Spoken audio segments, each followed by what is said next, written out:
আসসালামু আলাইকুম। আজকে আপনাদের দেখানো হবে আজকে আমাদের ধানগুলো কাটা হচ্ছে। মাশাআল্লাহ আমাদের এই ক্ষেতটা আছে, বাকি আর সবগুলো ক্ষেত আমাদের কাটা হয়ে গেছে। আজকে আপনাদের দেখানো হবে। আজকে আমাদের একটা লোক নেওয়া হয়েছে এবং আমাদের আব্বু আসে আমাদের ক্ষেতে। এখন আমাদের তিনজনে মিলে আমাদের ক্ষেতটা কাটা হচ্ছে। এটা আমাদের 5 কাঠা জমিন। এটা কাটলে আমাদের এবারে মারা কাটি, এবারে ধান কাটা এবারে শেষ। এখন আমাদের কাজ হচ্ছে এই ধানটা কাটতে হবে এবং ধান কাটা বান্ধা একসাথে হচ্ছে। কালকে এরকম সময় বৃষ্টি হচ্ছে, যার কারণে আমাদের ধানগুলো কাটা হচ্ছে। মাশাআল্লাহ আমাদের মোটামুটি ধান কিন্তু ভালোই হয়েছে।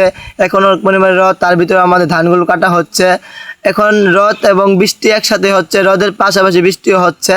এখন আমাদের ধানগুলো কাটার পরে আপনাদেরকে দেখানো হবে কিভাবে ধানগুলো বাসায় নিয়ে যাওয়া হয়। এখন ধানগুলো কাটার পরে আমাদের বাইরে নিয়ে হবে, বাইরে নিয়ে পরে আমাদের ধানগুলো বাসায় নিয়ে যেতে হবে। আপনাদেরকে দেখাবো আরও আমাদের অনেকগুলো ধান মাটিতে নাড়া হয়েছে, আপনাদেরকে পরে দেখাবো আমাদের কতগুলো ধান আমাদের রোদে শুকাই দেওয়া হয়েছে। আমাদের একটা ক্ষেতের ভিতরে খোলা করার পরে অনেকগুলো ধান আমাদের শুকানো হইতেছে। মাশাআল্লাহ এখন আজকে আপনাদের দেখানো হবে, আমাদের একটুখানি কাটা বাকি আছে। আসসালামু আলাইকুম।